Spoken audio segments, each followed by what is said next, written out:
Okay, I'm getting lots of questions about when to use the 5% rule, what it is exactly, and when it's not okay to use it. Let's take our typical example of a weak acid in water. We can do this in our sleep now, write this equation. I could just as easily be taking a weak base, A minus in water, and talking about a Kb, but I'm talking about a Ka.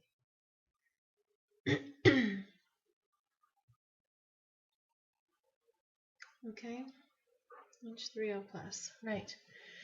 And let's say also that we have a 0.500 molar solution of a weak acid in water. And we have a Ka value, which I'll tell you what it is in a minute. And we're asked to calculate the pH. So we all know, hopefully by now, that this calculation is much more straightforward if the 5% rule is valid. So let's carry on. This is 0, this is 0. Some will dissociate. And the larger the value of K, the larger the value of X. And at equilibrium, this is the concentration. All in units of moles per liter. Now, let's see, go over here. So the smaller, I think this will all stay on the page. The smaller the value of K, here Ka, then the smaller the value of X. And the smaller the value of X, the less significant it is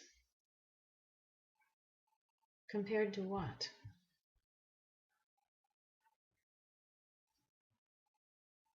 Well, compared specifically to the initial concentration.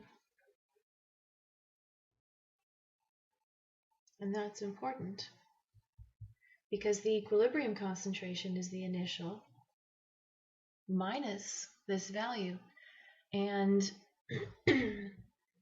if K is small enough so that X is negligible compared to a large initial value, then that's when we say that the equilibrium concentration here is numerically about the same as, well, what it was to begin with, because X taken away from it is really insignificant.